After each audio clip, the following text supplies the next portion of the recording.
La prudence est la vertu qui dispose la raison pratique à discerner en toutes circonstances notre véritable bien et à choisir les justes moyens de l'accomplir. Elle est une des vertus cardinales, mais elle est une vertu axiale, pourrait-on dire aussi. Si vous voulez, entre les vertus, ce ne sont pas des juxtapositions d'exercices, c'est ma personne qui se transforme, et donc il y a une connexion entre les vertus. Et la vertu de prudence est nécessaire à l'exercice de toutes les autres vertus. Elle est donc la vertu, si vous voulez, la plus essentielle, et l'autre vertu qui va donner sens à toutes les vertus, y compris la prudence, c'est la charité, qui est une vertu, elle, théologale. Donc les vertus sont connexes entre elles par la prudence qui rectifie chaque vertu dans son exercice propre, et la charité qui ordonne toutes les vertus à la fin surnaturelle de l'homme, qui est l'union avec Dieu. La prudence n'est pas celui qui simplement regarde à gauche et à droite en traversant la route, voyez. Hein, la prudence peut être très audacieuse, très, très folle. On a un mot, soyez prudent, c'est-à-dire faites attention. Non, bien sûr, il y a aussi ça dans la prudence, hein. Mais c'est vraiment la capacité de garder le cap, c'est le gouvernail du bateau qui me permet d'agir en permanence selon le bien.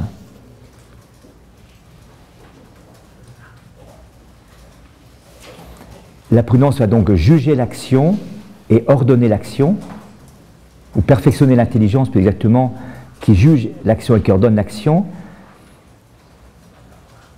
Et donc la prudence va régler l'agir dans le conseil, dans le choix, dans la délibération, on l'a vu, dans le jugement de l'action et dans l'exécution de l'action. Donc à chaque étape de l'acte libre, la prudence va devoir travailler.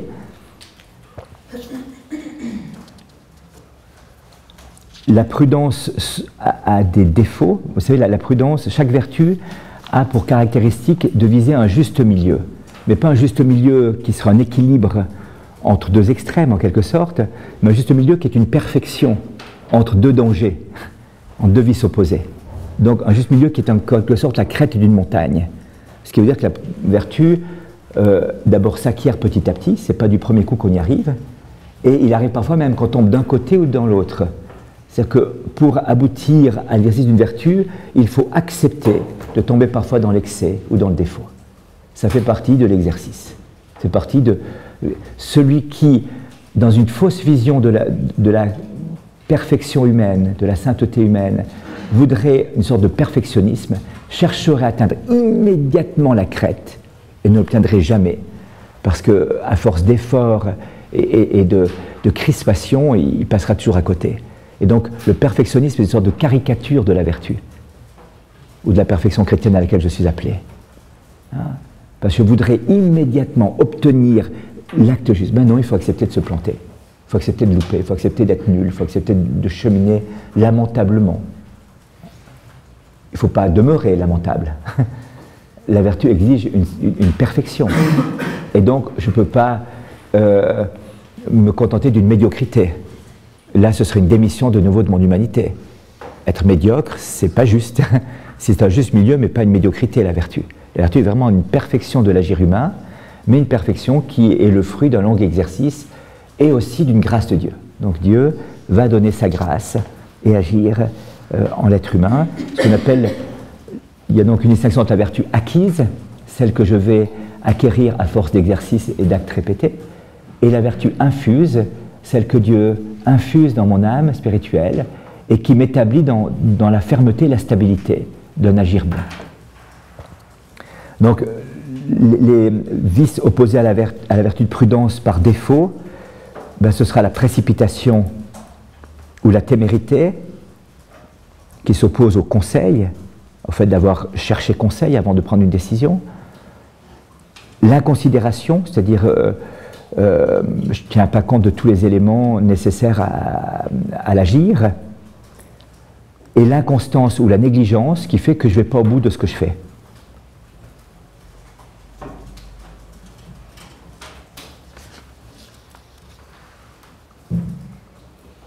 Et par excès, ce serait la prudence de la chair, c'est-à-dire le fait de tellement calculer, tellement analyser les choses que je ne prends plus de décision. où je ne considère plus le bien véritable, mais l'opinion du voisin, le qu'en dira-t-on, enfin je prends compte d'un tas de choses qui ne sont pas le bien véritable. L'opinion publique et des choses comme ça. Hein. C'était Thérèse d'Avila, un jour, qui prend une décision je sais pas, c'est pour ouvrir un monastère ou je sais pas quoi, et puis tout le monde disait mais non, c'est pas possible, c'est pas prudent, arrêtez, ça va pas. Et puis d'un coup, elle tape le poing sur la table et dit je m'en fous, Jésus et moi on fait la majorité. Jésus et moi on fait la majorité. Parce que les gens avaient des calculs. Il y a une scène bouleversante à ce sujet avec Mère Teresa. Vous avez peut-être vu un film, reportage sur Mère Teresa, et elle se trouve au Liban, et puis il y a un orphelinat qui était complètement abandonné avec des enfants dedans, il n'y a plus personne qui s'en occupe, et ces enfants vont mourir. Il se trouve dans la partie occupée par la Syrie de Beyrouth, donc on est en pleine guerre du Liban, et Mère Teresa décide d'aller chercher ses enfants pour en prendre soin. Et donc il y a plusieurs ambassadeurs, notamment l'ambassadeur du Vatican qu'on appelle le nonce, qui est là, et qui disent, Mère Teresa, vous savez, c'est la guerre. La guerre, c'est pan, pan, pan. Puis quand ça fait pan là, c'est fini. Vous ne pouvez pas aller là-bas. Alors elle dit, mais il y a ces enfants quand même, vous vous rendez compte, ces enfants, oui, on sait bien, d'accord, mais vous voyez, c'est la grande tension et ça tire.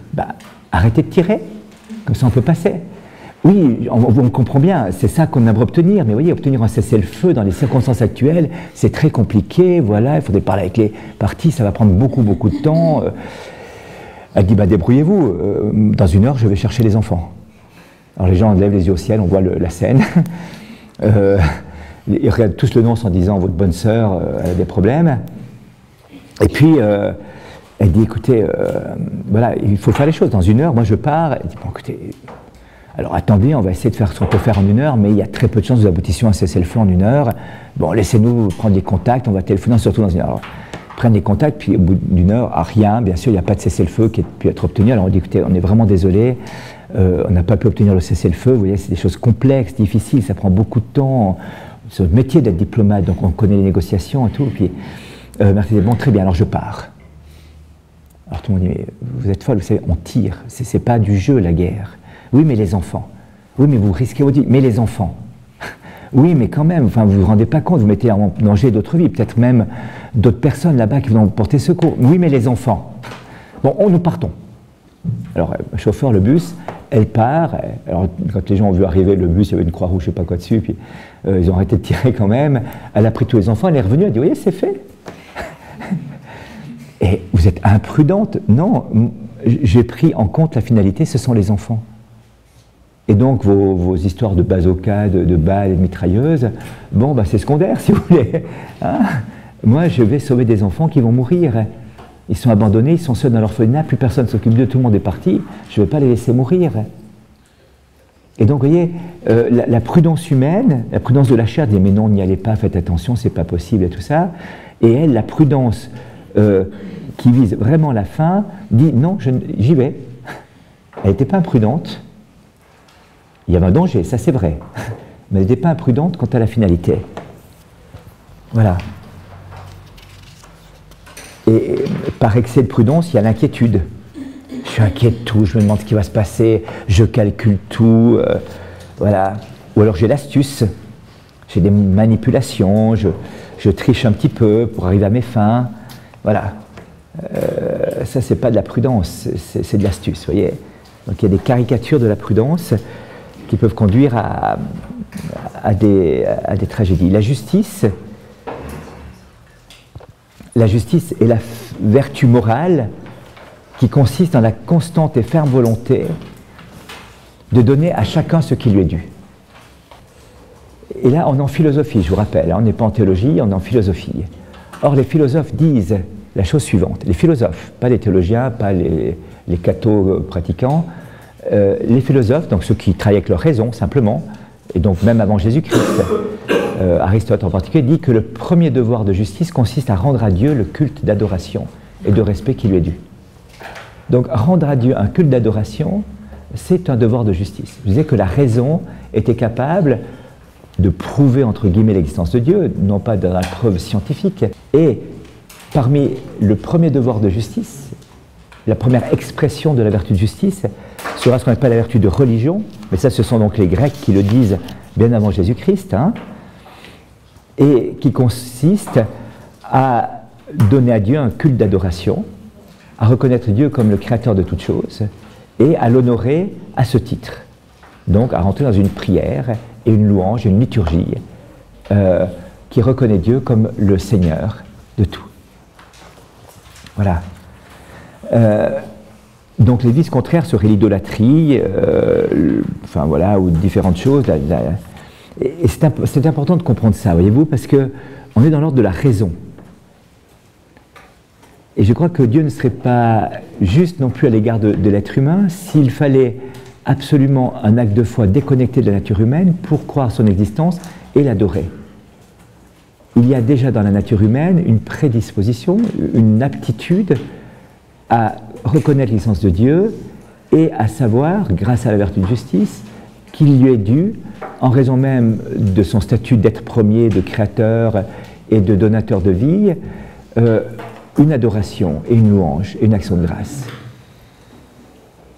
Et donc, dans un monde athée qui a perdu le sens de Dieu, l'adoration eucharistique devient l'acte le plus révolutionnaire qui puisse exister. Le Che Guevara à côté n'est rien. Un gamin. Marx, un gamin. Staline, un gamin. Ils ont fait des dégâts, beaucoup de souffrances. Mais rien à côté de l'acte révolutionnaire de ceux qui se mettent à genoux et qui adorent. Il est en train de restituer à l'humanité sa dynamique première, sa vocation première et son ordonnance première, du point de vue naturel, déjà, du point de vue de la raison, c'est-à-dire reconnaître le primat de Dieu dans la société humaine. Reconnaître le primat de Dieu dans la société humaine. Et, hein, dans les vertus de justice, donc, il y a aussi, eh bien, par rapport à la famille, rendre à la famille l'amitié qui lui est due, le respect qui est dû. Les anciens ont vu dans la vertu de justice aussi une vertu qui je la cite parce qu'elle est importante, le patriotisme. Alors on dit quand on entend ça à l'heure de la mondialisation, ouïe, ouïe, ouïe, ouïe. Eh bien, le patriotisme n'est pas le nationalisme. Le nationalisme est la caricature du patriotisme. Le nationalisme, c'est l'affirmation de son identité nationale contre les autres. Le patriotisme est la reconnaissance de tout ce que je dois à ma culture et au sol qui m'a vu naître pour faire une communion de la famille humaine tout entière. Dans les particularismes spécifiques, donc il n'y a pas d'idolâtrie de ma nation dans le patriotisme, il y a une reconnaissance bienveillante des choses bonnes qui me sont données et également des choses mauvaises qu'il va falloir changer. Hein, donc un saint patriotisme est la condition même d'une mondialisation. Et le refus de reconnaître cette vertu, en voulant honorer toute la terre, ne peut que conduire au nationalisme et au communautarisme. Ce n'est pas possible autrement. Si l'homme n'a pas de racines, ne reconnaît pas la valeur des racines qu'il a obtenues, alors il y aura du communautarisme et du nationalisme qui sera l'embrasement de la planète. Et donc, vouloir exclure une juste reconnaissance de la terre qui m'a vu naître, et un juste respect de la terre qui m'a vu naître, non pas contre les autres, mais en vue de former une famille humaine tout entière, c'est là la nuance très très importante, et ce patriotisme va donc me permettre aussi de reconnaître les défauts de ma culture, les manquements de ma culture, les déshumanisations de ma culture. Eh bien, on peut arriver à une grande catastrophe planétaire. Vous voyez, donc c'est important de reconnaître ça. Dans la vertu de justice, il y a la gratitude. Je vous disais tout à l'heure, dire merci, dire bonjour, regarder une personne, la saluer, c'est un premier devoir de justice. C'est un premier devoir de justice. Je dois reconnaître à l'autre, je reconnais l'existence de l'autre par ces paroles que je lui dis. Je dois à l'autre la véracité. Il est dans le devoir de justice de dire la vérité à l'autre, dans la mesure où il est en droit de l'entendre. Donc il y a des gens qui n'ont pas de droit à entendre un certain nombre de choses. Il y a des secrets, il y a des choses qui restent dans la confidence, il y a des choses qui restent... Voilà. Mais je n'ai pas le droit de tromper l'autre. Le mensonge, la simulation, l'ironie est une violence faite à la justice. Se moquer de l'autre est une violence faite à la justice. L'autre, en raison de sa dignité même, a droit à mon respect. Et lorsque je me moque de l'autre, je fais de l'ironie sur l'autre, ou je commence à critiquer l'autre, je manque de ce respect. Et donc je manque à la vertu de justice, pas à la charité d'abord. à la justice. La justice étant la mesure minimale de la charité. Et la justice est une vertu qui n'est pas toujours bien comprise. Hein. L'affabilité fait partie aussi de cette vertu de justice. L'équité fait partie de la vertu de justice. Voilà. Depuis le XIXe siècle, la justice a été un petit peu transformée.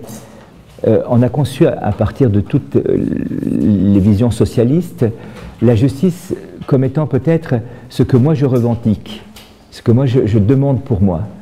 Or, dans la tradition classique de la justice, c'est toujours ce que moi je donne à l'autre. Voyez ? Et donc, je m'inscris dans une dynamique d'extase de moi, de sortie de moi. Dès l'instant où je revendique la justice pour moi, je ne serai jamais satisfait. Je serai toujours jaloux de l'autre. Saint Augustin disait, je préfère subir l'injustice que la commettre. Parce que si c'est l'autre qui est plus important que moi, alors, oui, je veux dire, il faut être juste entre différentes personnes. Mais si la justice, c'est ce que je revendique pour moi, je ne serai jamais satisfait. Et je serai toujours en jalousie, en revendication, en manifestation. Ah, je veux de l'argent, je veux des vacances, je veux des trucs. Et avec les slogans comme ça, dans la rue. Voilà. Et c'est une perversion de l'idée de justice. Et du coup, on va opposer justice, amitié, charité, si vous voulez. Certains socialistes disaient à la fin du XIXe siècle, vous les cathos, occupez-vous de votre charité, mais on s'occupe de la justice. Mais c'est faux. La justice est inséparable. La charité est inséparable de la justice. La justice est la mesure minimale de la charité, parce qu'elle est déjà de donner à chacun ce qu'il est dû, et ensuite je peux faire de la charité. Paul VI avait une très belle expression quand il s'agissait de la famine dans le monde, il disait « Ne donnez pas par charité ce qui est déjà dû en justice ». Chaque être humain a droit en justice à avoir de quoi se nourrir, de quoi se vêtir, de quoi se loger, de quoi se soigner et de quoi s'instruire. C'est en justice que cela est dû à l'être humain. En justice. Et si on donne au titre d'une charité, d'une générosité, ce qui est déjà dû en justice, il y a une perversion de l'ordre moral. Voyez-vous ? Il n'est pas normal qu'il y ait des êtres humains qui meurent de faim. Il n'est pas normal qu'il y ait des êtres humains qui ne soient pas logés. C'est un défaut de justice de la société. Alors, ce n'est pas du jour au lendemain qu'on va le faire, mais si on le fait en disant, voilà, nous sommes généreux, par charité nous faisons ça, eh bien c'est faux. C'est faux. Au strict sens, la justice qui exige cela, et non pas la charité. La charité, ça consiste à donner plus, à aller plus loin, à rajouter une disposition de générosité. Hein. Ce qui veut dire à Aristote déjà que la justice était vraiment la condition même de l'établissement d'une société. Parce que la justice élimine les causes de violence. Mais la justice n'est pas capable de bâtir une société totalement, parce que ce qui va unir les hommes entre eux, c'est l'amitié. Alors j'étais un jour à un débat avec un monsieur qui s'appelle Comte Sponville, peut-être vous connaissez le philosophe Comte Sponville, et puis il y avait le préfet du 9-3, voilà, et puis il y avait enfin, 2-3 chefs d'entreprise qui étaient là, il y avait Martin Hirsch qui était là aussi, comme ça, et puis c'est sur l'égalité et l'inégalité. Puis à un moment donné, j'explique que justement, la justice est importante pour éviter les conflits, mais que si une société ne se bâtit pas sur une relation humaine qu'on appelle l'amitié, il n'y aura pas de communauté humaine. Ça sera la violence et la mort. Alors Comte Sponville m'agresse assez violemment en me disant ça y est, le père est en train de prêcher. Je dis écoutez, comme philosophe, vous devez savoir que je ne fais que répéter une théorie d'Aristote et non pas citer saint Thomas d'Aquin, enfin, qui a aussi dit ça, mais enfin, je ne suis pas je cite pas l'évangile en disant ça, je cite la philosophie. Et puis il dit oui, la justice ne concerne pas, enfin, d'abord l'entreprise aussi, et un chef d'entreprise qui était là, Louis Gallois, qui était le directeur de la SNCF à l'époque, dit écoutez, mais moi tous les jours, je pense en justice. Comment je traite mes employés? Comment je ne peux pas ne pas penser en justice? Et j'ai vu que tout d'un coup, l'idée de justice exaltée, absolutisée, devenait une catastrophe parce qu'on oubliait que ce qui unissait les cœurs, c'était l'amitié et pas la justice. La justice est une reconnaissance de l'autre et évite bien des conflits, parce que l'injustice ne peut pas ne pas conduire à la violence à un moment donné. Mais la justice n'unit pas les êtres humains entre eux. S'il n'y a pas une amitié, il n'y aura pas de communauté humaine. Voyez. La vertu de force est la vertu morale qui assure dans les difficultés la fermeté et la constance dans la poursuite du bien. Elle concerne en particulier le perfectionnement de l'irascible, et donc va s'attaquer à toutes les vertus des racines, notamment à la peur. Elle donne même la force de surmonter les peurs. Elle aura donc deux vices, un vice opposé à la force, c'est la crainte, c'est l'écoute de la peur qui m'empêche de vraiment persévérer dans le bien, et puis l'intrépidité ou la folle audace, comme on dit, c'est-à-dire partir comme ça sans prudence, sans que la vertu de force soit ordonnée par la prudence. Saint Thomas d'Aquin ajoute dans la force quelques vertus annexes, je ne vais peut-être pas toutes les voir, mais c'est assez intéressant. Dans les vertus annexes de la force, il y a la magnanimité. Le mot, l'étymologie veut dire la grandeur d'âme. C'est une vertu qui vise l'accomplissement de grandes choses. Et elle est assez intéressante, cette vertu, parce que elle concerne les grandes œuvres en particulier que l'on peut accomplir, mais finalement la meilleure œuvre que l'on puisse accomplir, c'est réussir notre vie. Pas réussir dans la vie, mais réussir notre vie, faire quelque chose de grand de notre vie, faire quelque chose de beau de notre vie. C'est Mère Teresa qui nous disait ça à Calcutta. Do something beautiful of your life. Faites quelque chose de beau, de magnifique de votre vie. Hein? Que votre vie soit belle, qu'elle soit vraiment magnifique. C'est-à-dire complètement épanouie et complètement resplendissante de ce qu'il y a de plus grand, de plus beau en vous, et de l'appel le plus beau qui est en vous, c'est l'appel à servir le Seigneur. Et voilà, d'engager toutes mes forces, toute mon énergie à cela, de faire de ma vie une œuvre, une construction qui soit belle et grande.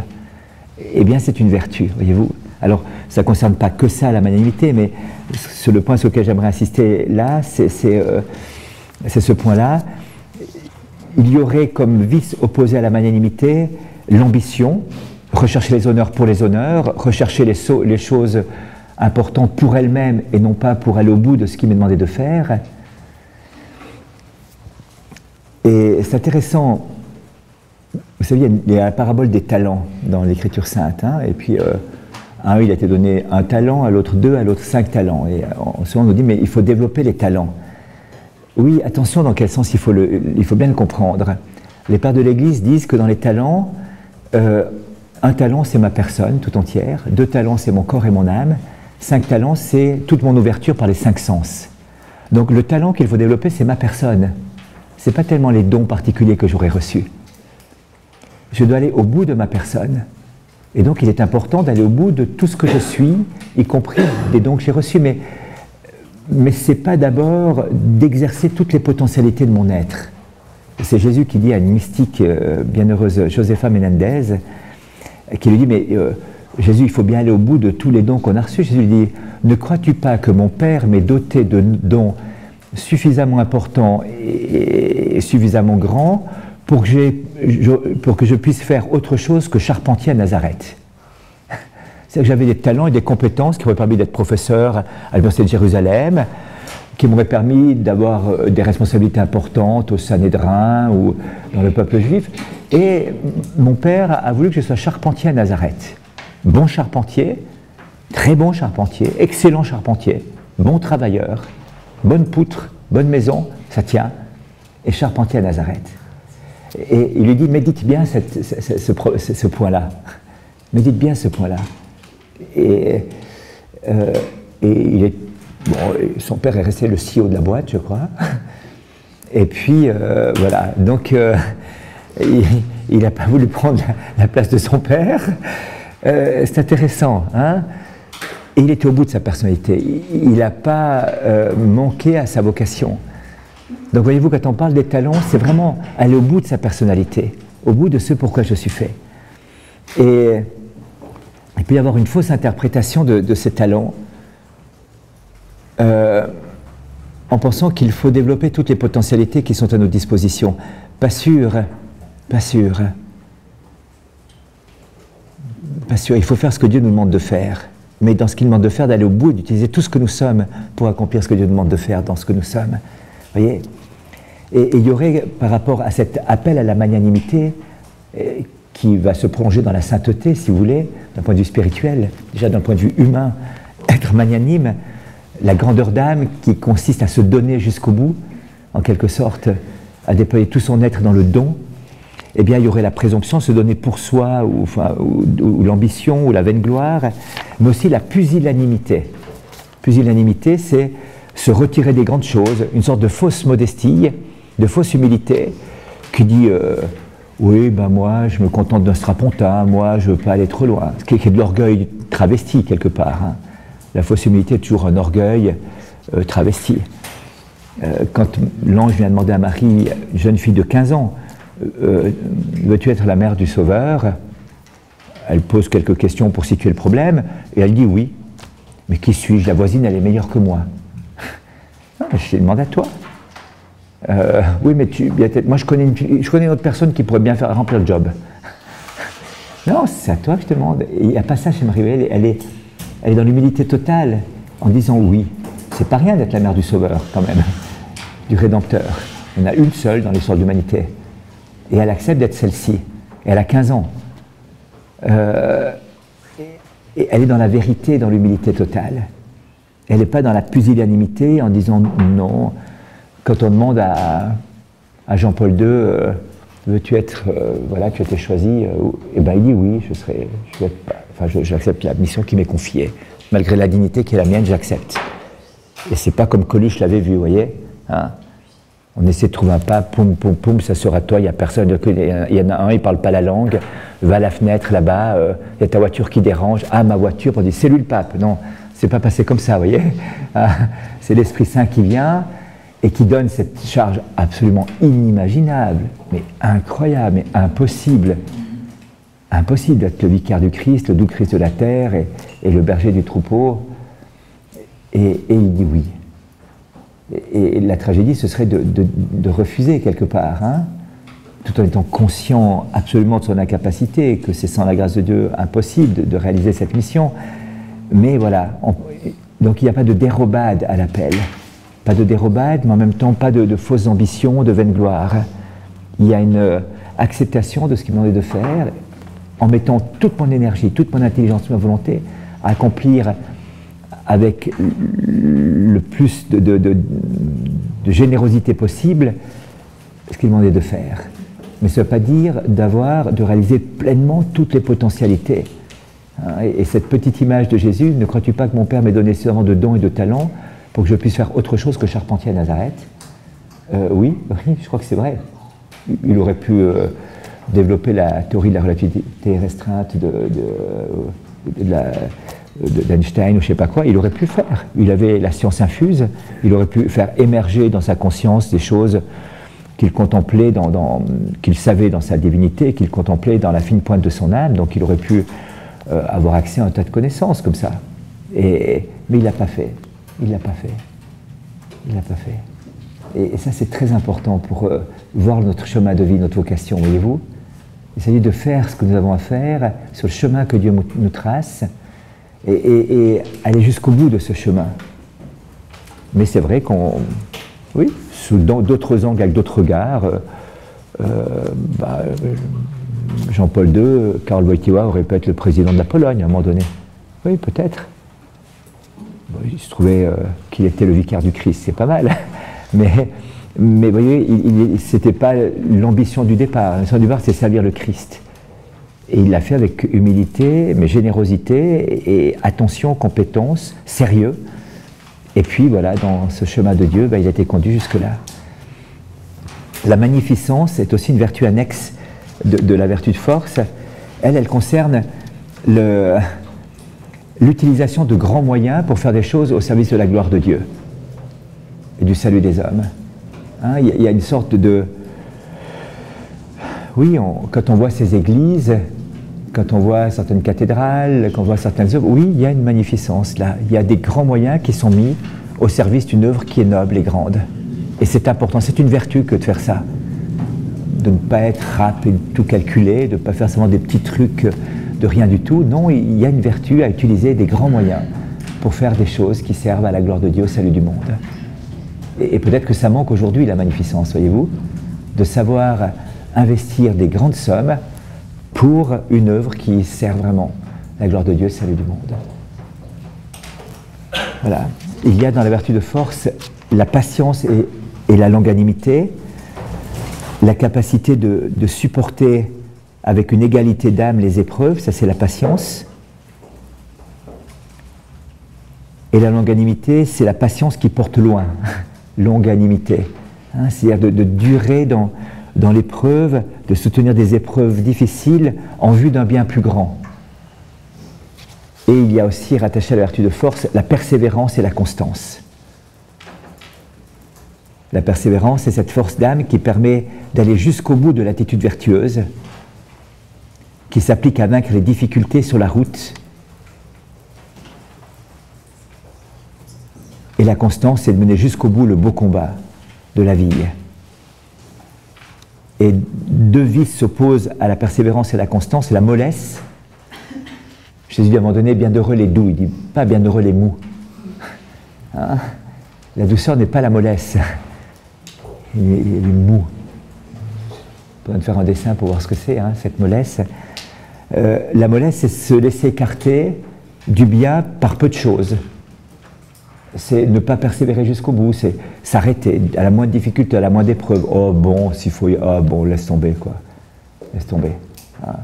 Et puis inversement, par excès, il y aurait une sorte de pertinacité, on appelle ça la pertinacité, c'est-à-dire l'entêtement à persévérer à contresens, envers et contre tout. On dit, il n'y a pas de porte ici, mais je veux passer par le mur, ça ne fait rien. Hein. Je m'entête dans des choses qui ne valent pas. Je ne peux pas.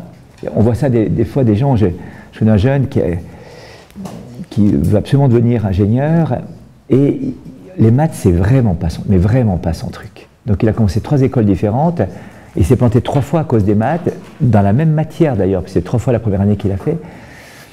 Et on lui dit, mais écoute, tu vois, c'est pas ton truc les maths. Vraiment, tu as pas les dispositions nécessaires pour pouvoir rentrer dans une école d'ingénieur comme ça. Et donc, il faut accepter de faire autre chose. Non, je continuerai. À 32 ans, on n'a pas réussi la première année d'une école d'ingénieur, c'est un peu gênant, vous voyez. Hein? Et donc, à un moment donné, il faut se dire, attends, peut-être revenir, mais à 60 ans, on peut essayer de passer la première année encore. Alors peut-être qu'en apprenant par cœur le programme de première année, vous allez peut-être vous en sortir une fois, mais pour la deuxième et troisième année, ça va être plus difficile après, vous comprenez. Si vous faut aussi 40 ans pour passer la deuxième et la troisième, c'est un peu court par rapport à la vie qui vous est donnée. Hein, donc vous voyez, il y a des gens parfois qui s'entêtent comme ça, une espèce de pertinacité, d'entêtement envers et contre toutes les apparences. Il peut y avoir un orgueil là derrière aussi, de ne pas accepter ce que le réel me dit, voyez-vous. Un orgueil de ne pas être dans l'obéissance du réel. Quand on parlait de l'obéissance tout à l'heure, parmi les premières obéissances dans lesquelles il faut rentrer, c'est l'obéissance au réel. Le réel est le lieu de mon incarnation, et le lieu de ma réalité, le lieu de ma vie. Et mon réel me parle. Mon réel personnel déjà, c'est-à-dire ce que je suis, ma constitution physique, mes dons, mes talents, mes capacités. Mon réel me parle. Et donc je dois accepter cette réalité de ma vie.